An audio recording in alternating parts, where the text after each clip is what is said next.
Welcome to Ownby at the Movies.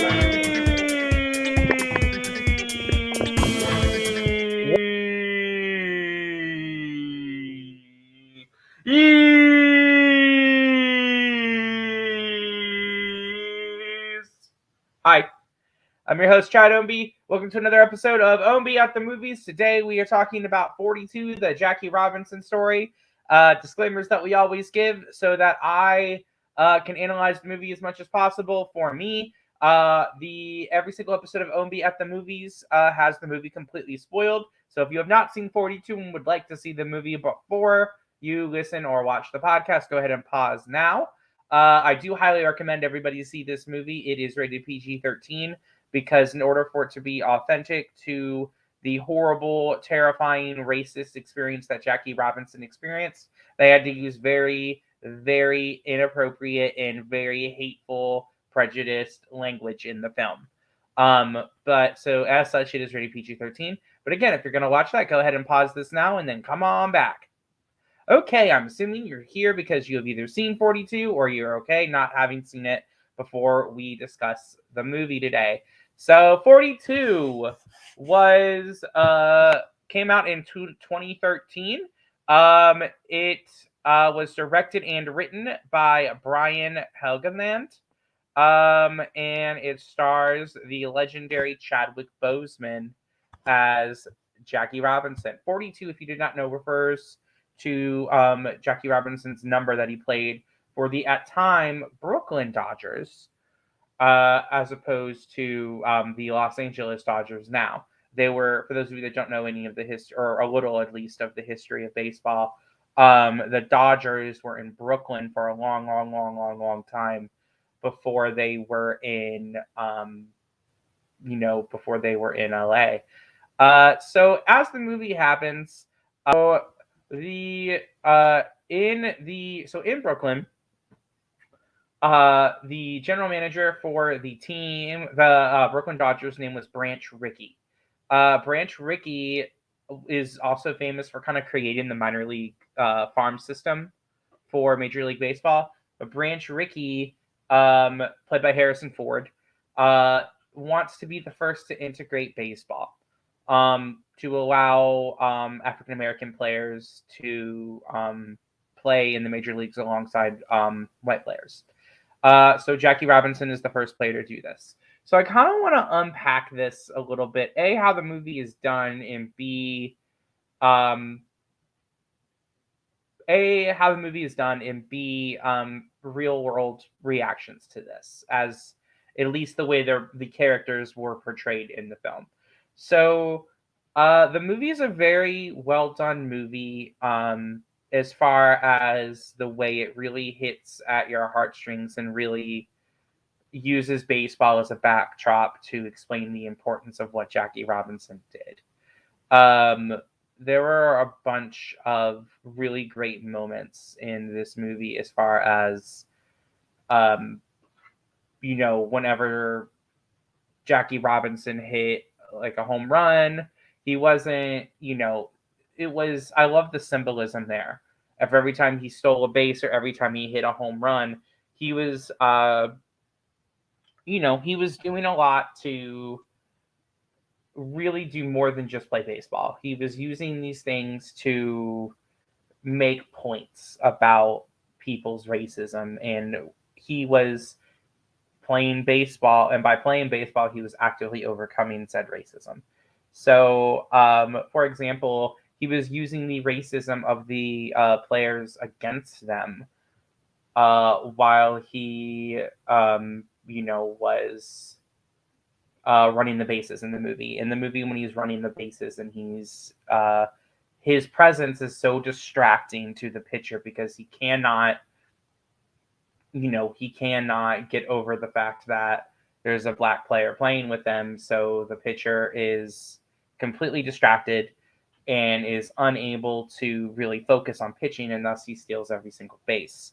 There's also a metaphor there, I think, for the fact that you don't get to take your base necessarily, right? Sure, yeah, you in baseball, yeah, you get walked, right? You sometimes get a walk, but you don't necessarily get to get to take bases, right? You have to steal them.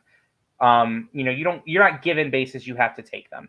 And I wonder if that's also a metaphor for the civil rights movement, is nobody was going to just give um, people the equality that they deserved. They had to fight for it. Jackie Robinson, even as he was given this opportunity by Branch Rickey, he had to fight for it. So he had to steal those bases. He had to take those bases. And that is something that I think that's an interesting metaphor.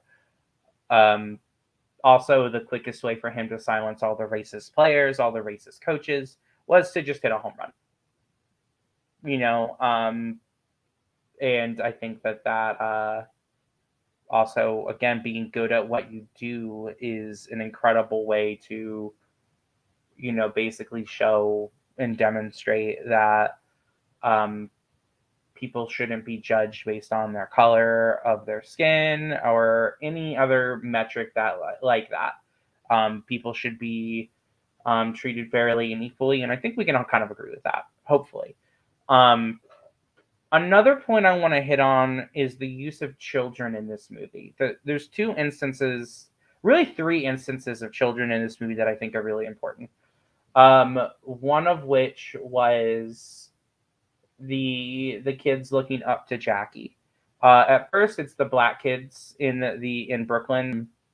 He's providing much needed representation for them, and a much needed opportunity for them to see themselves as a celebrity doing awesome things. So that's great to see. But also, what's interesting is you see the white kids then pretending that they are Jackie Robinson. And one of the characters even says, "Look at all the white kids here that are pretending that they're an adult black man."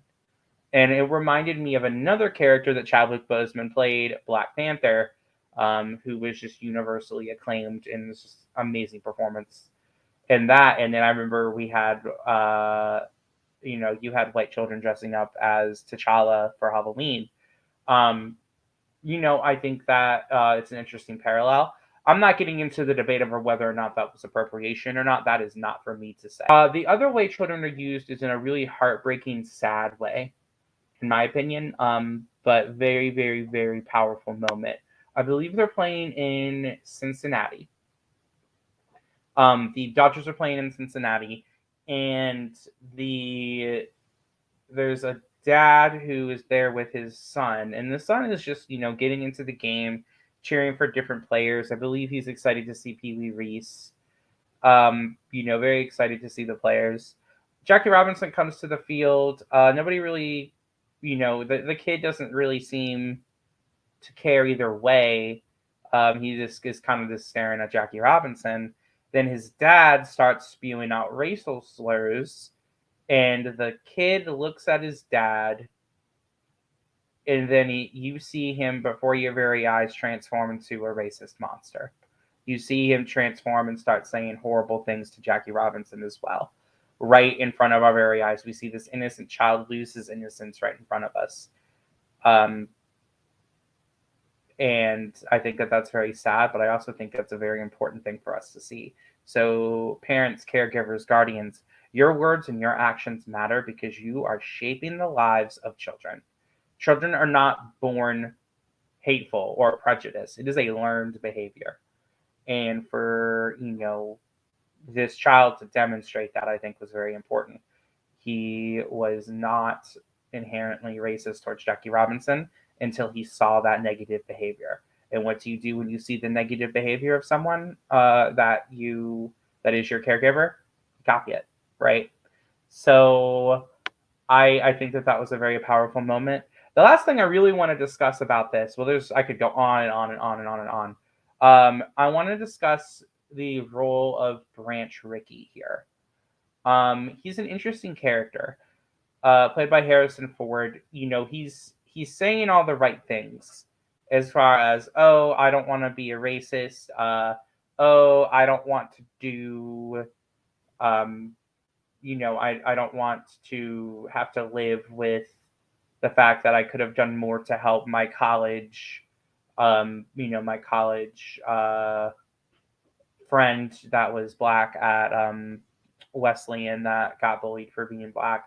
I could have done more to help him, so now I need to do more for you now. That's all well and good, but there's also a big part of him that is motivated by capitalism, right? At the very beginning of the movie, he says there are black people who will pay money to see Jackie Robinson, basically, in Brooklyn. So part of his, um, helping Jackie Robinson was selfishly motivated. And I wonder if that's a metaphor for sometimes the idea of a performance activist, right? We have people who, want to help other people, but sometimes they do it for selfish reasons. But I think he started that way, and then maybe as he got to know Jackie, we're supposed to believe that no, he really is a good person and he does really want to help. So I think that there's a duality to him, and in doing some research on the real life Branch Rickey, I think he was a very complex and complicated man. The last thing I want to talk about is this idea of, or I said last thing already, but I'm going to say it again. Last thing is the idea that Jackie is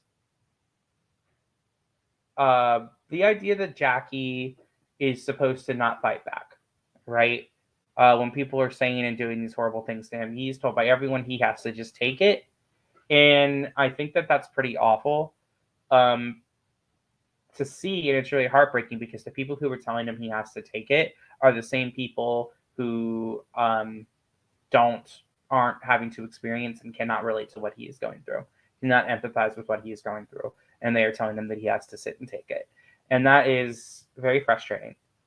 And I think that that is a very unfortunate circumstance. He ends up doing that because the reason for that is because they know, if he does fight back, then the story's not going to be he was being bullied by racists. The story is going to be he attacked them. So I understand why they were saying it. It's just a really harsh, unfortunate part of the story that happened. But I do think that it is important for everybody to know the story of Jackie Robinson. I think he's a national treasure, and it is ridiculous that it took until 1947 for baseball to be fully integrated. I think that it is a very important movie to see, not just how far we've come as a society, but how far we still have to go. And hopefully somebody watches this movie and they learn something about themselves, or they learn something about the world around them. I'm not saying that everybody who watches it is a racist and needs to not be racist anymore, but I am saying you need to look at your own privilege and your own position in the world. And also, I think it's important to see that racism takes many different forms. It's not just the angry coaches yelling and the angry fans yelling racial slurs at this man. It's also the other coaches that say things like, I don't know if Philadelphia is ready for a black person in baseball. Or the hotel people being, oh, I'm sorry, we're completely full. No, not the hotel, I'm sorry. The airline saying, sorry, we're completely full. And these other ways that people are demonstrating their racism besides just yelling and attacking and verbally harassing him. There are other ways that they discriminated against him as well. And that's to show you that prejudice is not just one. There's not just one type of prejudice and hatred and discrimination that exists. But again, I think this is a very important movie. I think Chadwick Boseman did a phenomenal job in bringing Jackie Robinson to life. I highly recommend the movie. Thank you very much for taking the time to join us at Ownby at the Movie.